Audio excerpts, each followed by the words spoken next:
अर्चनी वंदनी मुद मंगलमय संत समाज, सम्माननीय सज्जनों, श्रद्धा मूर्ति माताओं बहनों,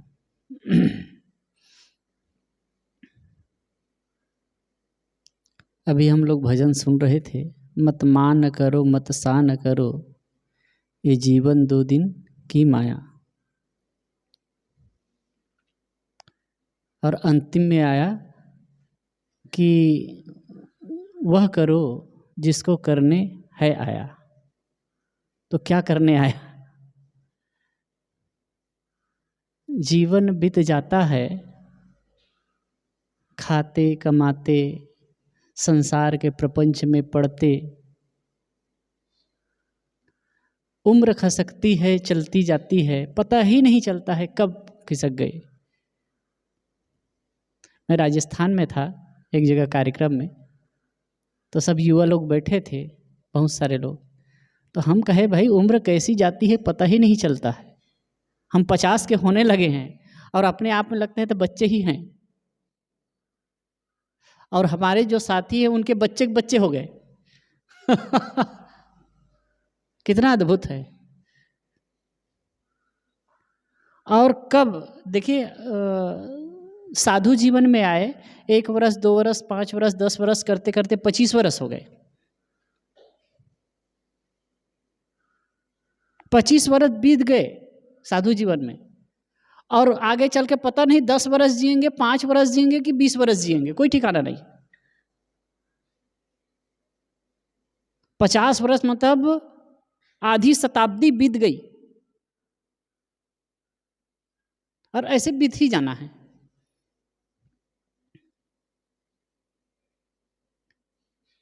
गुरु कबीर का एक पद है, एक प्रकार से गुरु शिष्य को कह रहे हैं। इस पर एक मार्मिकता भरा पद है, मुझे ख्याल आ रहा है, बीजक में है। तैसुत मान हमारी सेवा, तो कह राज देव हो देवा। अगम द्रिगम गढ़ देव छुड़ाई, औरो बात सुनो कछु आई। उत्पत्ति परलय देव दिखाई, करहु राज सुख विलसो जाई। एको बार न हुई है बाको, बहुरी जन्म न हुई है ताको। जाए पाप सुख हुई है घना, निश्चय वचन कबीर के बना। साधु संत ते ही जना, जिन मानल बचन हमार। आदि अंत और युग युग, देखो दृष्टि पसार। करना क्या है, बड़ी मार्मिकता के साथ में इसमें है।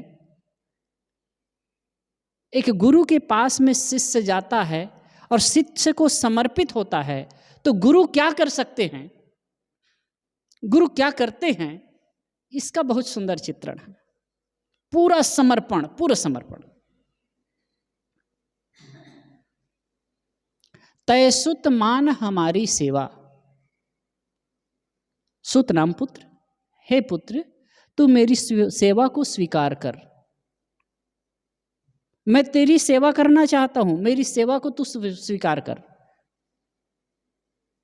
तय सुत मान हमारी सेवा, तो कह राज देव हो देवा। हे देव, बड़ा प्यारा शब्द।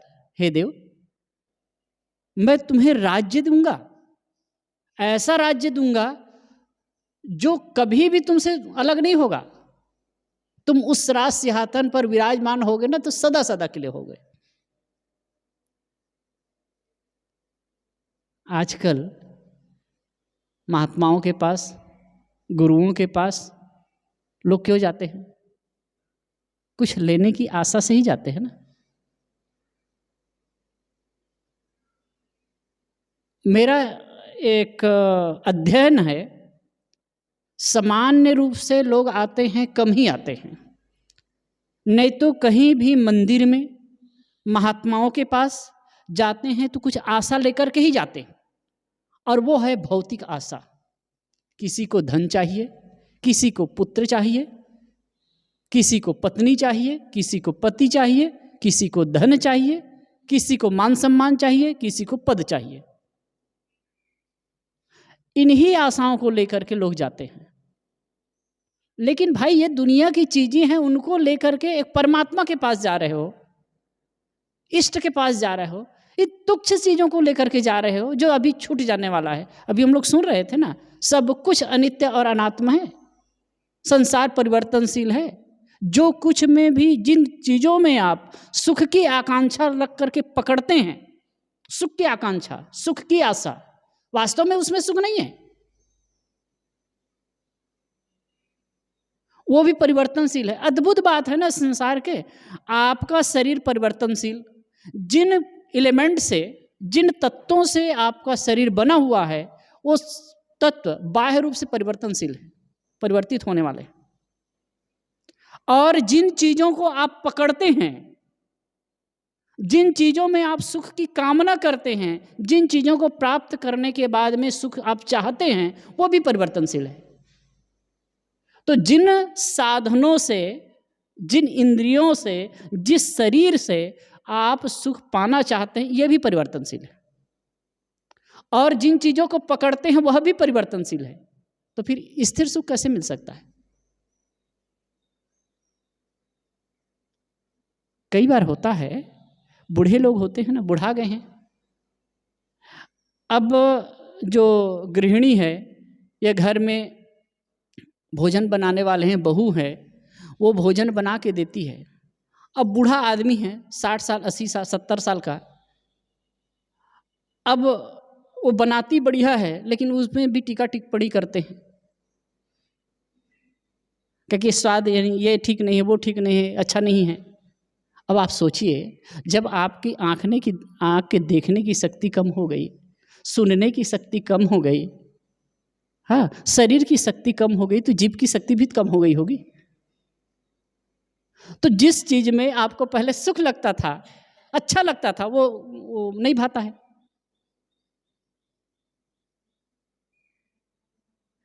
गुरुदेव जी एक बताते हैं घटना। एक बूढ़ा था और वो खीर वगैरह बनवा के खाता था, और पचता नहीं था खीर पचती नहीं थी। खूब बना के खा ले, और उसके बाद उसको संडास बहुत हो, अब परेशान हो जाए, तो कहे कि भाई आपको जब अनुकूल नहीं पड़ता है तो खाते क्यों हो, इतना परेशान होते हो?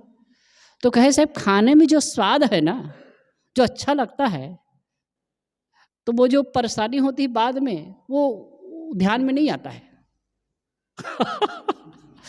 खाने के समय जो मजा आता है, उसके सामने जो परेशानी होती बहुत कम है। अब शरीर की प्रकृति बिगड़ रही है, शरीर की स्थिति कमजोर हो रही है, तो स्वाभाविक सी बात है कि आपको जिन चीज़ों में भी अच्छा लगता था, खाने पीने में जो स्वादिष्ट लगता था, उसमें और हैवी चाहिए आपको, और शरीर की प्रकृति नहीं है पचाने की, तो क्या होगा?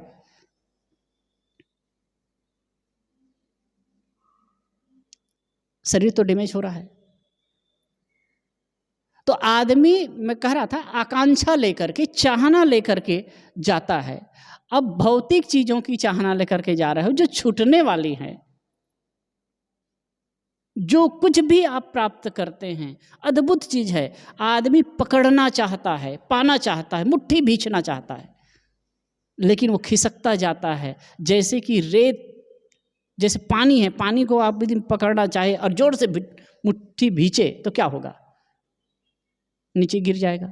ठीक ऐसे ही जितना आप पकड़ना चाहते हो उतना ही वो छूटता चला जाता है। तो कभी भी किसी आश्रम में, किसी संत के पास जाए, किसी मठ मंदिर में जाए, तो वहाँ भौतिक आकांक्षा लेकर के कभी न जाए। कहा जाता है विवेकानंद जब अपने घर में थे तो वो समय समय से रामकृष्ण परमहंस के पास जाया करते थे। रामकृष्ण परमहंस के पास में एक बार गए। उस समय उनकी आर्थिक स्थिति बहुत तंग थी। शायद उनके पिताजी उस समय नहीं रहे, शरीर छूट गया था, और ये बड़े, और जो भी अर्न करना था, जो कमा सकते थे, यही थे, इन्हीं ऊपर जिम्मेदारी थी, लेकिन ये कुछ नहीं कर पा रहे थे। तो एकदम खिन्न होकर के गए और ये बात पता चली रामकृष्ण परमहंस को। तो उन्होंने कहा जा माता से मांग ले, काली की पूजा करते थे वो, कि जा माता से मांग ले, जो तुम्हारी परेशानी है वो बता दे। लेकिन विवेकानंद जी गए और जा कर के वो कुछ नहीं मांगे, बस कहे कि मन शांत हो। ये बहुत बड़ी बात होती है। नहीं तो अपेक्षा लेकर के एक दरिद्र बन करके, मैं तो कभी कभी कहता हूं किसी को चोट भी लग सकती है, एक तो जहां मांग रहे वो भी दरिद्र, याद रखिएगा, जहां मांग रहे वो भी दरिद्र है और आप भी दरिद्र हैं। और दरिद्र दरिद्र क्या देगा? दरिद्र दरिद्र को क्या दे सकता है भाई? कई बार हम लोगों के सामने भी बात आती है, कहे साहब हमारे बच्चा नहीं है आशीर्वाद दे दो। हमारे बच्चा नहीं है तो हम कहाँ से आशीर्वाद देंगे आपको? भाई कहाँ किस चीज को मांग रहे हैं वो भी समझ लीजिए। एक माता थी, इतना परेशान करती थी, इतना दुखी थी, इतना रोती थी, कहे साहब बच्चा। हम कहे भाई ये सब कुछ नहीं है, हम नहीं जानते हैं। अंतिम में कहना पड़ा हमारा ही बच्चा नहीं है तो हम कहाँ से बच्चा दें? ये तो देखो तो समझो तो कहाँ मांगना है कहाँ नहीं मांगना है। अब हनुमान जी बाल ब्रह्मचारी है, उनके पास में जाकर के आप शुरू हो जाते हो। शिव जी की पूजा करते हैं बच्चे के लिए। अब शिव जी अगर कहीं कहानी हम देखें तो वो अपनी पत्नी को बच्चा नहीं दे सके। शिव जी की जो पत्नी है पार्वती, इसलिए कबीर साहब ने एक जगह टिप्पणी की है, पार्वती को बांझ न कहिए ईश्वर न कहिए भिखारी। क्या पार्वती को बंध्या ना कहा जाए और ईश्वर को भिखारी ना कहा जाए? ईश्वर मतलब शिव जी को। वो तो भीख मांग भव खाई, उनके लिए कहता है, भीख मांग करके वो खाते थे। और पार्वती का कोख कभी खुला ही नहीं।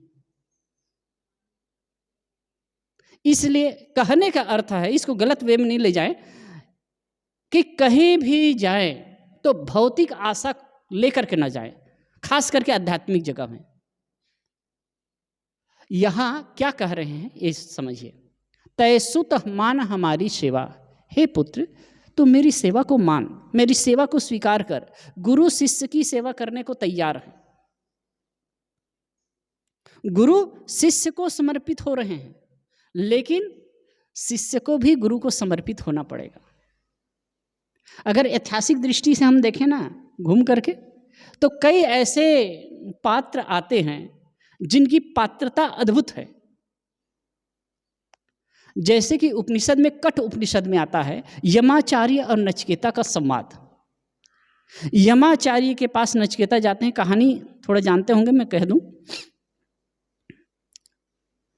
नचिकेता का जो पिता था उसने कुछ यज्ञ किया, और यज्ञ करने के बाद में दान देना होता है, तो दान दे रहा था तो वो बूढ़ी बूढ़ी गायों को दे रहा था, जो ठीक से गोबर नहीं दे सकती, दूध देना तो दूर की बात है, ठीक से चारा नहीं खा सकती, गोबर नहीं दे सकती, ऐसे गायों को दान दे रहा था। तो नचिकेता कुमार था, किशोर अवस्था में था, ये बात उनको अच्छी नहीं लगी। तो कहते हैं पिताजी, जा करके कहे पिताजी मुझे आप किसे दे रहे हैं, मुझे आप किसे दे रहे हैं? क्योंकि नियम है अगर दान करें ना तो कहे प्रिय वस्तु का दान करना चाहिए, मतलब ऐसी वस्तु का दान करो जिसका सामने वाला उपयोग कर सके। दान तो करना चाहिए, दान का भाव होना चाहिए, त्याग का भाव होना चाहिए। उपनिषद में दान पर और विशेष कभी हम इस पर चर्चा करेंगे, ये तो अलग अलग एंगल से बहुत बताया गया है। तो उसने कहा कि लगा कि मैं ही एक पुत्र हूँ, अब मेरे मोह में पिताजी दान कर रहे हैं तो ऐसी चीज़ों का दान कर रहे हैं जो किसी उपयोग के लायक नहीं है। अरे भाई किसी को कुछ दो तो उसका उपयोग हो सके ना, तब तो। नहीं तो कहते हैं ना, सास नहीं तो बहू और बहू नहीं तो कहूँ। जो अपने लायक उपयोग का नहीं है, घर में उपयोग नहीं कर सकते, उसको दूसरे को दे दो।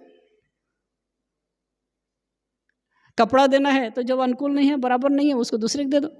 ऐसा नहीं है, नहीं देना चाहिए। कई घर में होता है कि अपने खाने लायक है, ध्यान दीजिए आप लोग भी, जैसे कि है बढ़िया तो ठीक नहीं है खाने लायक तो दूसरे को दे दे, आप नहीं खा सकते उसको दूसरे को दो। कितने जगह अच्छे अच्छे लोग, अच्छे साधु संत कहलाने वाले लोग भी ऐसे करते हैं, जो अपने को अनुकूल नहीं है, जो अपना नहीं खा सकते, जो अपना उपयोग नहीं कर सकते, उसको दूसरे को देते हैं। कभी भी नहीं देना चाहिए, कभी भी नहीं। ये आप धर्म नहीं करते हैं, पुण्य नहीं कर रहे हैं, पाप कर रहे हैं। फिर अगर सामर्थ्य नहीं है तो ना दो, और देते हो तो अच्छी चीज दो। सामर्थ्य नहीं है तो कभी नहीं देना चाहिए, और है तो जरूर देना चाहिए। अगर सामर्थ्य है तो जरूर देना चाहिए। वैसे कहा गया है अपनी कमाई का 10वां हिस्सा, 10% जरूर दान में देना चाहिए।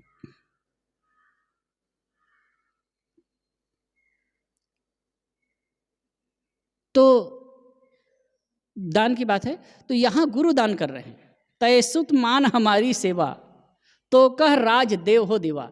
हे पुत्र, तू मेरी सेवा को मान, मेरी सेवा को स्वीकार कर। हे देव, तुम्हें ऐसा राज्य दूंगा जो कभी नहीं छूटेगा।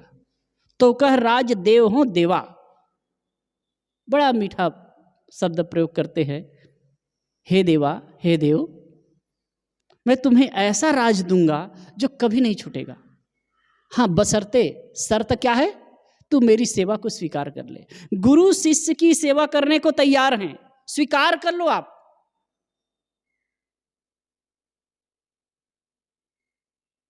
नचिकेता और उसका संवाद कह रहा था मैं। नचिकेता ने सोचा कि अच्छी चीज को दान देना चाहिए, लेकिन ये क्या कर रहे हैं? तो सीधा जाकर के पिता के पास में कहते हैं, पिताजी मुझे आप किसे दे रहे हो? एक बार तो पिता चुप रहे, दूसरी बार में कहे पिताजी मुझे आप किसे दे रहे हो? फिर चुप रहे, तीसरी बार फिर कहे पिताजी मुझे आप किसे दे रहे हो? तो गुस्सा आ गया, क्योंकि अपना प्रिय वस्तु कोई किसी को देना नहीं चाहता है। तो झल्ला करके, अब गुस्से में आदमी कुछ भी कह जाता है, जा तुझे यमराज को देता हूं। उसने कहा जा तुझे यमराज को देता हूं।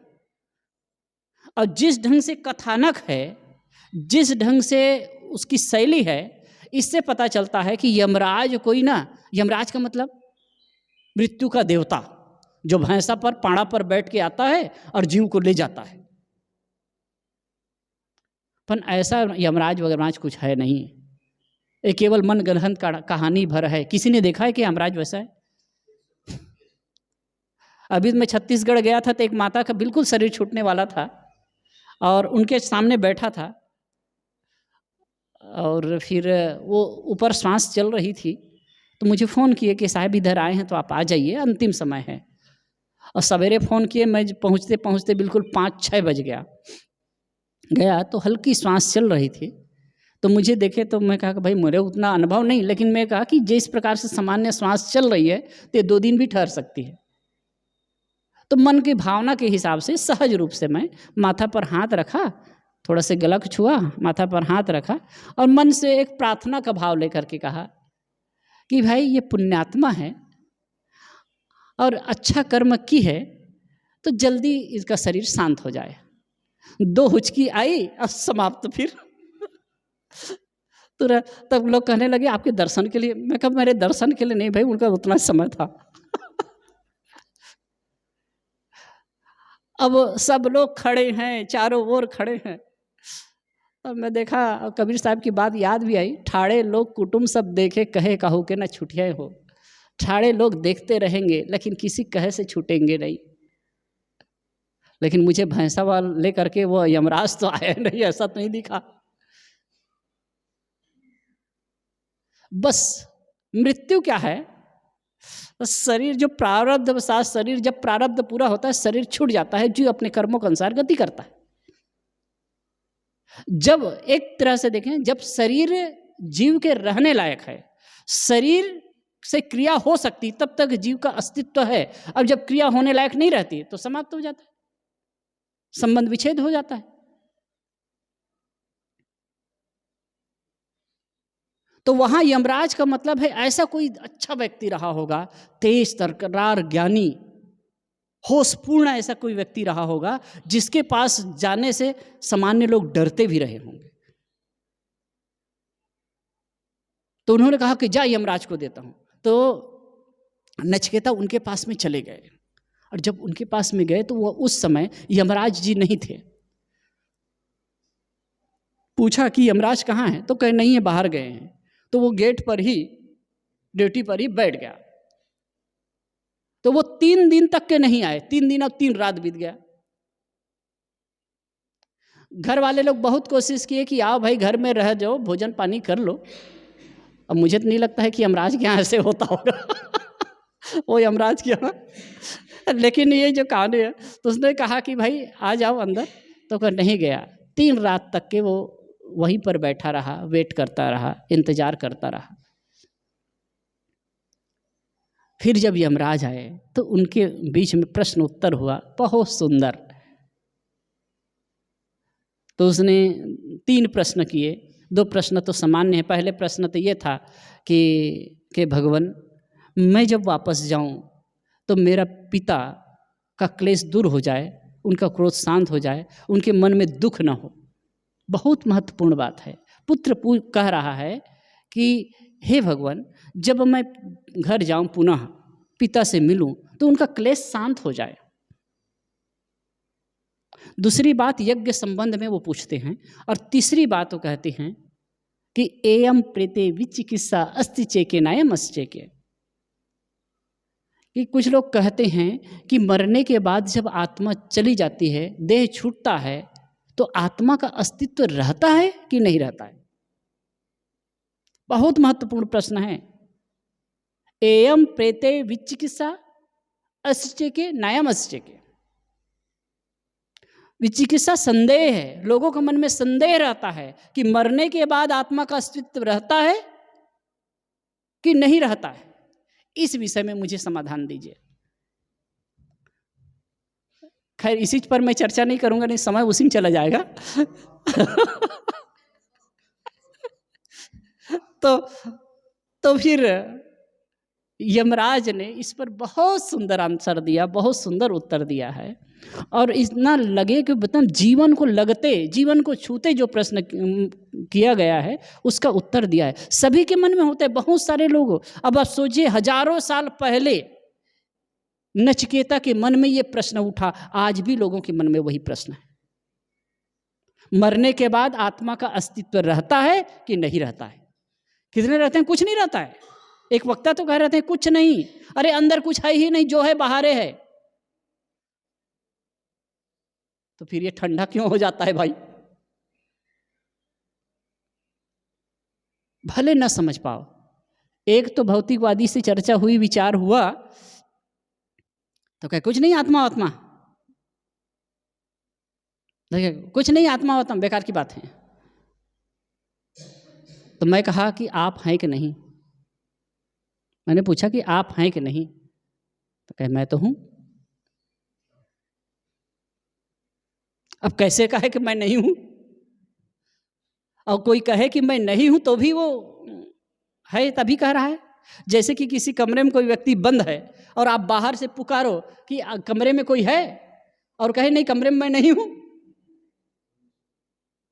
वो कह रहा है तो भी उससे सिद्ध हो रहा है कि वो अंदर में है। ठीक ऐसे ही अगर कोई कह भी दे कि मैं नहीं हूं तो भी वह है। हाँ, गलत कब होता है, हमारे जीवन में मुसीबत कब आती है, हम परेशानियों में कब गिरते हैं, जब मैं हूं, मैं और हूं के बीच में विशेषण लगाते हैं। मैं ऐसा हूं, मैंने ये किया। जब ये आती है बात ना, तो आपका दुख खड़ा होता है। 2 प्रकार की विचारधारा। देखिए मैं पद पूरा कर पाऊं ना कर पाऊं अलग चीज है, लेकिन अलग अलग बात आ रही है। 2 प्रकार की विचारधारा है। सुख से जीने के लिए बेहतरीन उपाय 2 प्रकार की विचारधारा। एक विचारधारा कहता है कि एक परमात्मा है, ऊपर बैठा है और उसी ने सब जगत बनाया है, उसी से सब चल रहा है। एक विचारधारा ये है। तो जो कुछ भी है तेरा है, जो कुछ भी है वो तेरा है, मेरा कुछ नहीं है। जब मेरा कुछ नहीं है तो कुछ छूट जाए तो, कुछ मिल जाए तो, मिल जाए तो कुछ खुशी नहीं, और छूट जाए तो कोई दुख नहीं। जो है तेरा है।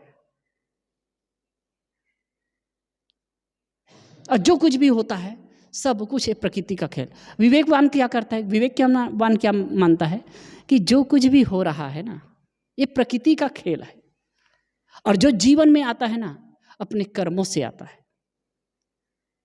जो हो रहा है ये प्रकृति का खेल है। घर बनाया, बन गया, संयोग था, पुरुषार्थ किया, बन गया, निमित्त मात्र हूं मैं। यहां जो बात आ रही है नचिकेता और यमाचार्य की, नचिकेता ने अंतिम वाक्य जो पूछा है, प्रश्न पूछा है कि मरने के बाद कुछ रहता है, कुछ लोग कहते हैं, कुछ कहते हैं कि नहीं रहता है, बात सच क्या है? तो आत्मज्ञान पर इतना लंबा उपाख्यान है, लंबा उपदेश है कि क्या कहना। उसी में एक मंत्र आता है, अड़ोड़ियान महतो महियान आत्मस्य जंतो निहितो गहयाम तमक क्रतु पश्यति विश्व को धातु प्रसादान महिमान मात्मना। आत्मा अणु से अणु है, सूक्ष्म से सूक्ष्म है, और गुणों में महान से महान है। तमक क्रतु पश्यति, उसे देखता कौन है? तम अकृत, जो कर्म प्रपंचों से रहित है, मतलब जो कर्म के जाल में, प्रपंच में नहीं पड़ा हुआ है। प्रपंच मतलब जब तक जीवन है तब तक कर्म करना है, जब तक जीवन है जीवन संबंधी व्यवहार करना है। लेकिन प्रपंच क्या है? जिन बातों में मन उलझता है वही प्रपंच है, और उन प्रपंचों से जो आपको अपने आप को ऊपर उठा लेता है वही उस असली तत्व को समझ सकता है। और कहे उसको जब जानता है ना तो शौक से पार हो जाता है। अरे इसमें इतने बढ़िया बात है, एक तो बहुत है, यदा पंचावतिष्ठन्ते ज्ञानानि मनसा बुद्धिश्च न विचेष्टति तामाहु परमाम गतिम। कहते हैं परम गति क्या है, श्रेष्ठ गति क्या है? बहुत हो हल्ला होता है। यदा पंचावतिष्ठन्ते, जब 5 अवतिष्ठित ज्ञानानि मनसस, ज्ञान इंद्रियों के सहित मन भी, जब जीवन में स्थित 5 ज्ञान इंद्रियों के सहित मन और बुद्धिश्च, बुद्धि भी, न विचेष्टति, चंचल नहीं होते हैं, तामाहु, उसे परम गति कहते हैं।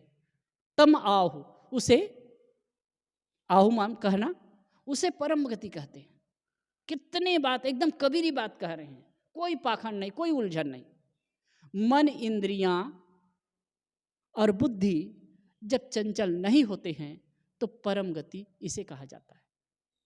कोई भी आदमी जब ध्यान करता है, हम लोग ध्यान करते हैं आजकल, इतना अच्छा समय से बहुत बढ़िया लगता है, 1 घंटा कैसे बीतता है पता नहीं चलता है। तो जैसे बैठो, मन शांत हो गया, बिल्कुल विचार शून्य, थोड़ा बहुत कभी विचार आ गए, कोई बात नहीं, साक्षी हो गए, इतना मौज की स्थिति बनती है, बता रहा हूँ। तब लगता है, मन में बात आती है सहज रूप से कि यही तो मोक्ष है, और क्या चाहिए। ऐसे क्षण में जब बैठो आप, मन बिल्कुल शांत है, चेष्टा रहित मन है, सहज मन है, और क्या चाहिए। यही बात यहां कह रहे हैं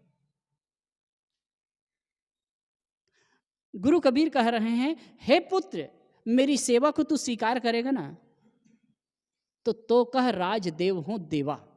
घूम फिर करके वही बात आ रही है। मैं तो इसको कह रहा था कि नचिकेता शिष्य है, यमराज गुरु है। नचिकेता की पात्रता थी, 3 रात तक के वहां बैठा रहा, 3 दिन और 3 रात तक के वहां बैठा रहा, और इसीलिए यमराज प्रसन्न होकर कहते हैं कि पुत्र वर मांग ले, 3 वर मांग, जो चाहिए वो मांग। तो उन्होंने पहला वर मांगा कि मेरा पिता प्रसन्न होकर के मिले, दूसरा वर यज्ञ संबंधी बातें को जानना चाहा, और तीसरा वर के आत्मा के संबंध में जानना चाहा। तो कहे कि पुत्र ये वर मत मांग, इसके जगह में धन दौलत रुपया पैसा घोड़ा गाड़ी स्त्री धन जो भी है मांग ले, 100 वर्ष की स्वस्थ आयु मांग ले। तो नचिकेता ने कहा कि महाराज तब तो आप ये सब देना चाहते हैं, तो इसका मतलब है उसमें कोई दम है, वही बात चाहिए, वही उसी का उत्तर चाहिए, मुझे ये सब नहीं चाहिए, ये तो स्वभाव है, कल समाप्त होने वाला है, इसको लेकर मैं क्या करूंगा। तो इसमें है नचिकेता की पात्रता। और सही अर्थ में यमराज गुरु हैं, सदगुरु हैं, और नचिकेता शिष्य है। तो ऐसे इस गुरु और शिष्य का बानक बनता है ना, तो गुरु सब कुछ उड़ेल देता है शिष्य में, सब कुछ उड़ेल देता है, जो उसके अंदर जो रहता है वो उड़ेल देता है। लेकिन यहाँ तो होता क्या है कि अगर गुरु जानकार है, ज्ञानी है, और वो स्थिति में है, तो शिष्य आता है तो झुकना ही नहीं चाहता है। दोनों की बानक बनती ही नहीं है। ऐसा नहीं है, हमारे शास्त्रों में आप देखो, पति और पत्नी हैं, लेकिन पति गुरु है, पत्नी शिष्या है, और पात्रता उनकी ऐसी बनती है कि पति उनको सब कुछ दे देता है। तो गुरु और शिष्यता का जो बानक जब बनता है, गुरु ऐसा हो और शिष्य उस पर ठीक से समर्पित हो जाए, तब कहते हैं कबीर कहे कि तुझे मैं ऐसा राज दूंगा कि वो छूटेगा नहीं। तो कह राज देव हो देवा, हे देव तुम्हें ऐसा राज मैं दूंगा कि कभी वो छूटेगा नहीं, कभी तुमसे अलग नहीं होगा। यही तो चाहते हैं ना आप, कैसा सुख चाहते हैं जो कभी अपने से बिछुड़े ना। ऐसी जगह में जाना चाहते हैं जहां आपको परमानंद की स्थिति प्राप्त हो, यही तो चाहते हैं। कहते हैं वही मैं देने वाला हूं, गुरु कबीर कहते हैं वही मैं देने वाला हूं। फिर आगे क्या कहते हैं, अगम द्रिगम गढ़ देव छुड़ाई, औरो बात सुनो कछी आए आई। अगम और द्रिगम, द्रिगम जो देखने में आता है, जो नजरों से इंद्रियों के माध्यम से देखने में आता है, वो द्रिगम है। और अगम जो मन इंद्रियों से जानने में नहीं आता है, जो मन का ही खेल है, वो है अगम। इसमें है खानी जाल और बानी जाल, मोटी माया और झीनी माया। मोटी माया क्या है, घर संसार, संसार की वस्तुएं, जो कुछ भी देखने में आता है, जो स्थूल चीज हैं, जो देखने, पकड़ने, जानने में आ रहा है बाह्य रूप से, वो मोटी माया है। पुत्र, धन, परिवार, रुपया, पैसा, संसार की वस्तुएं, ये मोटी माया है। और झीनी माया है, कहीं स्वर्ग है, कहीं परमात्मा बैठा है। यह जो अवधारणा है, ये दोनों में तो आदमी फंसा हुआ है। साहब कहते हैं ये दोनों जाल से मैं मुक्त करने वाला हूं। आप क्या कहते हैं, अगर मेरी बातों को ध्यान से सुनेगा, बहुत मजेदार बात है, अगर मेरी बातों को तू ध्यान से सुनेगा, मेरी सेवा को स्वीकार करेगा, तो स्वरूप स्थिति का अचल राज दूंगा, पहली बात। और दूसरी बात है, दो जालों में जो फंसे हो ना, उससे तुमको मुक्त कर दूंगा। अब ये दो जाल क्या है, खानी जाल और बानी जाल, मोटी माया और झीनी माया। मोटी माया जो देखने में आए, और झीनी माया जो देखने में ना आए, जो मन का जाल है, इनसे मुक्त कर दूंगा। इन्हीं में तो दोनों में उलझा हुआ है इंसान। अपने आप से आप दूर हैं, अपने अस्तित्व से, अपने परमात्मा से दूर हैं। दूर करने का ये दो ही कारण है।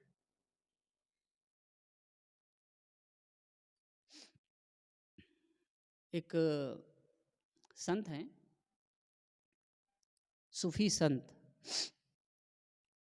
उन्होंने एक बात कही है बहुत बढ़िया।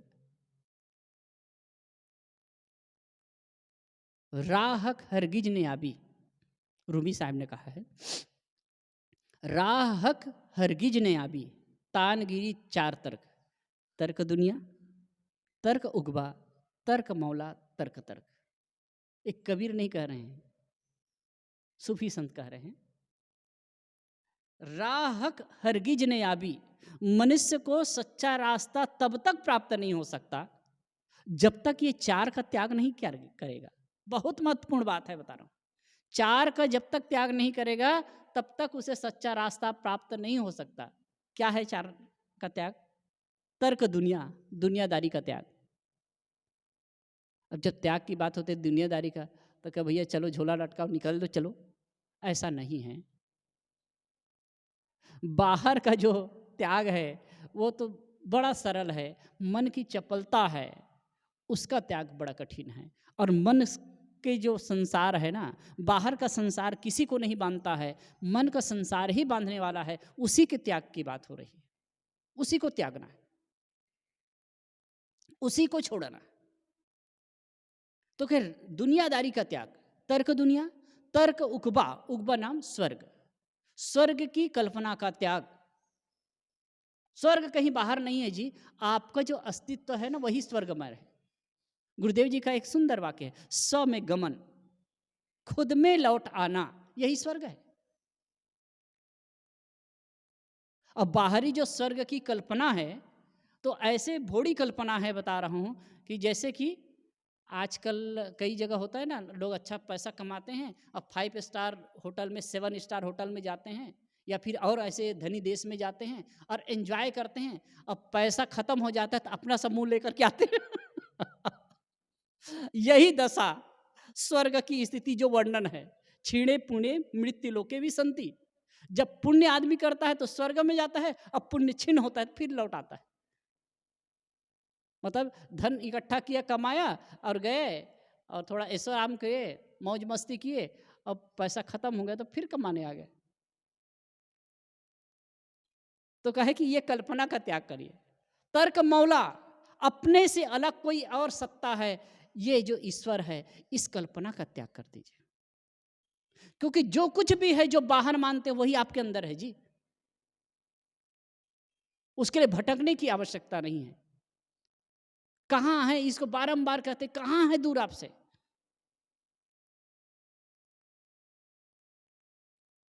तो अपने से अलग किसी मौला का, ईश्वर का की कल्पना है, उसका त्याग। और तर्क उगबा, तर्क उगबा, तर्क तर्क, इन सब के त्याग के अहंकार का भी त्याग। क्योंकि होता है ना, हम ये सब त्याग दिए, उसका भी अहंकार होता है। अरे हमारे घर में ऐसा था जी, हम ये त्याग क्या है, वो त्याग क्या है। तो एक ने कहा इतना, एक ने कहा तो कहे हम ये सब लात मार के आ गए, लेकिन लात मार के तो आ गए, लेकिन उस चोट लगी अभी भी बाकी है। तो ये भी नहीं होना चाहिए। मतलब इतना है, एक तरह से कहो छुरे की धार पर चलना है, सब कुछ को छोड़ करके। वैसे छोड़ने में क्या है भाई, छोड़ने में क्या लगता है। कोई हमको कुछ ला करके दे, पकड़ने में तो लगेगा ना, थोड़ा संभालेंगे। और छोड़ के उठ के चल दे तो क्या लगता है उसमें। कोई हम कहीं गए और कह के साहब यहीं रहिए ना, आश्रम है। हमको, मैं गया था तीनटंगा बिहार में, तो नदी के बीच में 3 टापू है और वहाँ मंदिर है, बहुत बढ़िया सी जगह है, और फल फूल के पेड़ पौधे हैं, और चारों तरफ पानी पानी पानी, बिना नाव के आप जा नहीं सकते। भागलपुर से आगे है। तो वो तीनों मतलब द्वीप में, तीनों मतलब ये जो टापू था उसमें हम लोग गए थे। तो एक महात्मा रह के, महाराज जी कहाँ जाएंगे, आप रुक जाइए ना, यहाँ सब कुछ की व्यवस्था, कुछ नहीं करना है, आप रहिए, भजन करिए, आपको कुछ सोचना ही नहीं है। तो हमने कहा हम नहीं रहेंगे, नहीं रहेंगे अब क्या कहते हैं, समय से कभी आएंगे महाराज, अभी तो नहीं रहेंगे। अब वो कैसे रोक सकते थे। अब भाई जब और ज़बरदस्त कहीं हठी और दुराग्रही हो तो पकड़ के बांध के रख ले, लेकिन ऐसा तो कोई रखेगा नहीं। तो कोई देना चाह रहा है तो छोड़ने में क्या लगता है जी, छोड़ दिए। ऐसे ही कहते हैं, जो ये पकड़ बना करके रखे हो ना, मेरा और मेरे पन का, ये पकड़ को छोड़ दो, बस और कुछ नहीं करना। तो अगम और द्रिगम यहां साहब कह रहे हैं, इसी का विश्लेषण रूमी साहब ने किया। तर्क दुनिया, तर्क मौला, तर्क उपगा, उपगा तर्क तर्क, ये चारों का त्याग हो जाए। कबीर साहब कहते अगम और द्रिगम, जो अगम गम में नहीं आता है, जो जानने में नहीं आता है, जो कल्पना की बातें हैं, उसको छोड़ दीजिए। और जो द्रिगम है, संसार के प्रति जो आपके मन में आसक्ति है, मोह है, उसको छोड़ दीजिए। अगम द्रिगम गढ़ देव छुड़ाई, इसको छोड़ा दूंगा मेरी बात मानोगे तो, औरो बात सुनाऊं कछु आई। और साहब कहते हैं नजीक तो आओ, कुछ और बात बताने वाला हूं। कहने का लहजा इतना गजब है कि भाई थोड़ा और नजीक आ जाओ, और कुछ बताने वाला हूं आपको। कहने का लहजा देख, इतनी करुणा देखिए गुरुवर कबीर की, संतों की। इतना बात कर रहे हैं और इतनी बात कह रहे हैं और कहते हैं कि और आ जाओ नजीक भाई, तो कुछ और बताएं। उत्पत्ति प्रलय देव दिखाई, करहु राज सुख विलस हो जाए। आगे क्या कहते हैं, उत्पत्ति प्रलय देव दिखाई, उत्पत्ति और प्रलय को मैं दिखा दूंगा। उत्पत्ति प्रलय करो दिखाई, करो राज सुख विलस हो जाए। मतलब उत्पत्ति और प्रलय के रहस्य को मैं दिखा दूंगा। जन्म और मरण की स्थिति को मैं समझा दूंगा। प्रलय क्या होता है? कहते हैं प्रलय की बात बहुत अलग अलग ढंग से की जाती है, लेकिन पूरे तरह से प्रलय कभी नहीं हुआ है ना होगा, आंशिक परिवर्तन होता है। वैसे तो वैज्ञानिक लोग कहते हैं कितने करोड़ वर्षों के बाद में, कितने अरब वर्षों के बाद में ये हो जाने वाला है। अब वो भी कल्पना की स्तर पर ही है, कितना ये है नहीं कह सकते, लेकिन एकाएक पूरा पूरा समाप्त नहीं हो जाएगा। ऐसे जैसे पृथ्वी है तो फूट करके पूरा समाप्त नहीं हो जाएगा। इसके मूल द्रव्य कभी भी ना बने हैं ना बिगड़ेंगे। जो मूल तत्व है वो रहेगा ही, बाह्य रूप में परिवर्तन हो सकता है। तो ये उत्पत्ति और प्रलय के रहस्य को मैं बताने वाला हूं, इसको बता दूंगा। करहु राज सुख बिलसो जाई। साहब कहते हैं, और जब इस रहस्य को समझोगे ना, संसार की वास्तविकता को जब समझोगे ना, संसार में क्या कुछ बनता है क्या बिगड़ता है, संसार ये दो चीज है समझ लीजिए। आप अपने अस्तित्व के बारे में समझने लगे, परमात्मा के बारे में समझने लगे, सत्ता के बारे में समझने लगे, और बाह्य जगत की वास्तविकता को समझने लगे, तो फिर दुख संताप के लिए जगह ही नहीं है, मोह करने के लिए जगह ही नहीं है। एक मैं कहानी पढ़ रहा था कि आज साहिब जी का प्रवचन सुन रहा था, तो उसमें बहुत बढ़िया बात है। एक युवती थी, बहुत सुंदर थी, देखने में खूबसूरत थी, और उसको देख करके ये एक युवक बहुत प्रभावित हुआ, और वो बहुत कोशिश किया उस लड़की से मिलने के लिए, और कहते हैं कि कुटनी, मतलब उसको लड़की को मनाने के लिए, समझाने के लिए, फंसाने के लिए ऐसी कोई स्त्री को उनके पास भेजे कि नहीं वो लड़का अच्छा है, बहुत है, बढ़िया है, और आपको हर प्रकार से सुखी रखेगा, खुश रखेगा, आप उससे मिलिए, उनसे बातचीत करिए। लड़की बहुत समझदार थी, बहुत होशपूर्ण थी, तो उन्होंने क्या किया,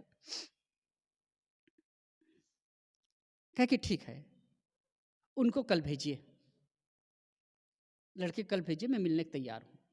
और वो शाम को जुलाब ले ली,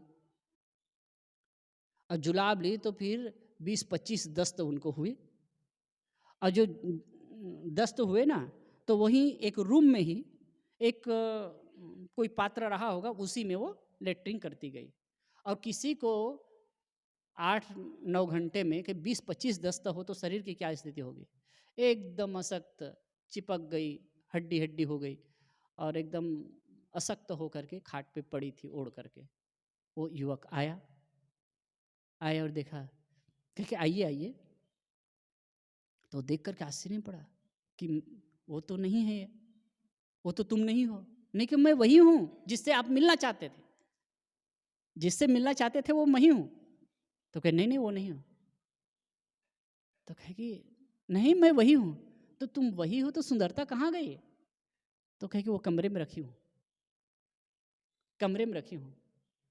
अब आदमी ना जब व्यामोहित होता है ना तो अकल तो होती नहीं है। वो गया, फाटक खोला, कि देखना चाहते चले जाओ कमरे में। वो गया, फाटक खोला और अंदर गया। तो कहेगी कहाँ है? तो एक बर्तन में वो ढक करके रखी थी, कहे कि वो खोल करके देखो। अब खोल के देखे तो लेटरिन पड़ी थी, फिर नाक बहुत सिकोड़ते हुए फिर बाहर निकला, ये क्या है?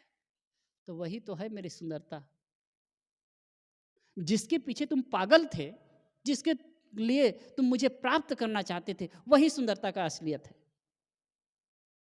यही तो संसार है साहब। जिन चीज़ों में हम आकर्षित होते हैं, जिन चीज़ों में हम मोहित होते हैं, जिन चीज़ों के लिए हम पागलपन के हद तक पहुंचते हैं, उसकी हकीकत तो यही तो क्या है, यही तो है ना। इसलिए साहब कहते हैं उत्पत्ति प्रलय देव दिखाई, उत्पत्ति और प्रलय के रहस्य को मैं बताऊंगा, जीवन और संसार की हकीकत को समझाऊंगा कि है क्या चीज, अंततः क्या होने वाला है।